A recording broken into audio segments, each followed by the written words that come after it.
Hello friends, welcome to my dean channel. நம்ம சேனலை subscriber பண்ணாதவங்க பண்ணிக்கோங்க. கூடவே பக்கத்தில் இருக்கிற பெல் ஐக்கானையும் கிளிக் பண்ணினீங்கன்னா நம்மளோட எல்லா அப்டேட்ஸும் உங்களுக்கு உடனுக்குடன் வரும். ஸோ வாங்க வீடியோக்குள்ள போகலாம்.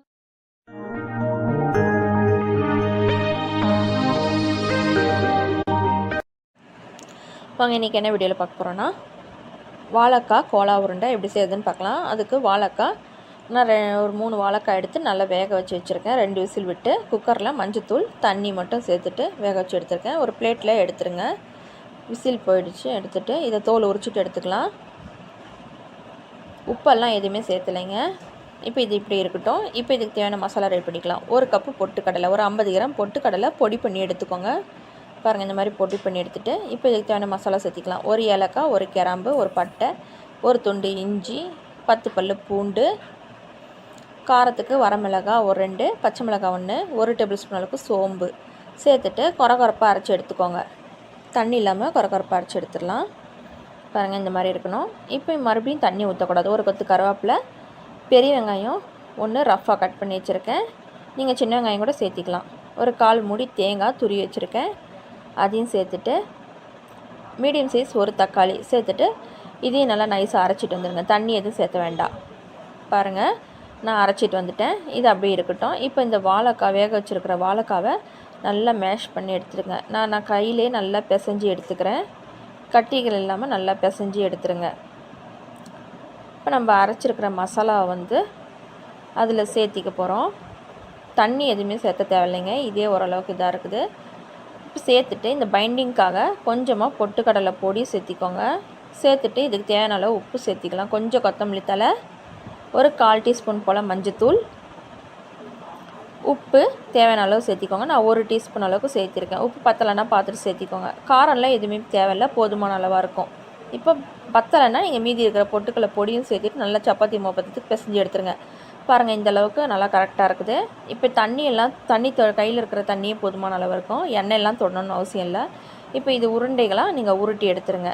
உங்களுக்கு எந்த அளவுக்கு வேணுமோ அந்த அளவுக்கு பெரிய பாலாக சின்ன பாலாக உருட்டி எடுத்துருங்க. இந்த மாதிரி உள்ளங்கையில் வச்சு நல்லா உருட்டினீங்கன்னா குட்டி குட்டியாக ரவுண்ட் ஷேப்பில் நல்லா பால் மாதிரி வந்துடும். பாருங்கள், நல்லா ஃபுல்லாக உருட்டி எடுத்துட்டேன்.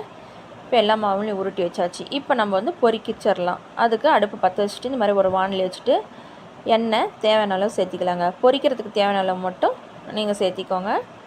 எனக்கு இது போதுமான அளவாக இருக்குது. எண்ணெய் சூடேறட்டோங்க. இதில் எந்த அளவுக்கு எண்ணெய் கொள்ளுதோ அந்த அளவுக்கு மட்டும் போட்டு எடுத்துக்கோங்க.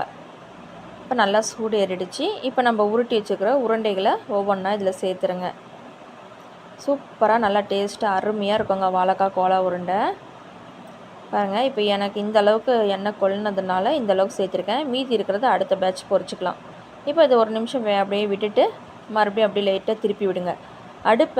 குறிப்பாக அடுப்பை மீடியம் ஃப்ளேமில் வச்சுக்கோங்க. அடுப்பு அனல் அதிகமாக இருக்க வேண்டாம், இல்லைன்னா கருகி போக ஆரம்பிச்சிடும். லைட்டாக அப்படியே மெதுவாக திருப்பி விட்டிங்கன்னா நல்லா பொன்னிறமாக கலர் மாறி வரும்.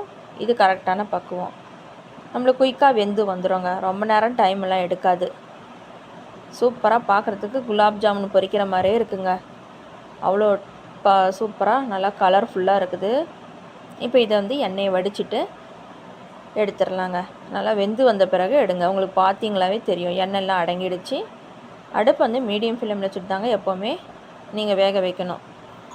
இப்போ இதை வந்து ஃபுல்லாக எடுத்துட்டேன். சூப்பராக ரெடி ஆகிடுச்சு. நம்மளுடைய வாழைக்காய் கோலா உருண்டை ரெடிங்க. இப்போ மீதி இருக்கிறதையும் நம்ம அதே மாதிரி இன்னொரு பேட்ச் நம்ம பொரித்து எடுத்துக்கலாம். எண்ணெய் வந்து கொஞ்சம் ஆறி இருக்கும். எண்ணெய் மறுபடியும் சூடுபடுத்திட்டு அடுப்பை மிதமான தீயில வச்சுட்டு நீங்கள் மறுபடியும் மீதி இருக்கிறதையும் பொரித்து எடுத்துடலாங்க. இது சாம்பார் சாதத்துக்கு, ரசம் சாதத்துக்கு சூப்பராக நல்லா டேஸ்ட்டாக இருக்குங்க. வந்து பிள்ளைங்களுக்கு ஈவினிங் ஸ்நாக்ஸாக கூட நீங்கள் செஞ்சு கொடுக்கலாம். அவ்வளோ டேஸ்ட்டாக நல்லா சூப்பராக இருக்கும். அவ்வளோதாங்க. இப்போ 2 பேட்ச் எனக்கு வந்தது. இந்த மாதிரி ஃபுல்லாக இதே மாதிரி நல்லா வெந்த பிறகு எடுத்துகிட்டு ஃபுல்லாக ஒரு பிளேட்டில் சர்வ் பண்ணிவிட்டு பார்க்கலாங்க. பாருங்கள், எல்லாத்தையும் நான் பொரித்து எடுத்துகிட்டு வந்துட்டேன். அவ்வளோதாங்க, சூப்பரான ஈவினிங் ஸ்நாக்ஸ் ரெசிபி ரெடி ஆகிடுச்சுங்க. சூப்பரான நம்மளுடைய வாழைக்காய் கோலா உருண்டை ரெடி. இதே மாதிரி நீங்களும் செஞ்சு ட்ரை பண்ணி பாருங்கள். இந்த வீடியோ உங்களுக்கு பிடிச்சிருந்தா லைக் பண்ணுங்கள், ஷேர் பண்ணுங்கள், கமெண்ட் பண்ணுங்கள். மறக்காமல் நம்ம டீன் சேனலை சப்ஸ்கிரைப் பண்ணுங்கள். தேங்க்யூ.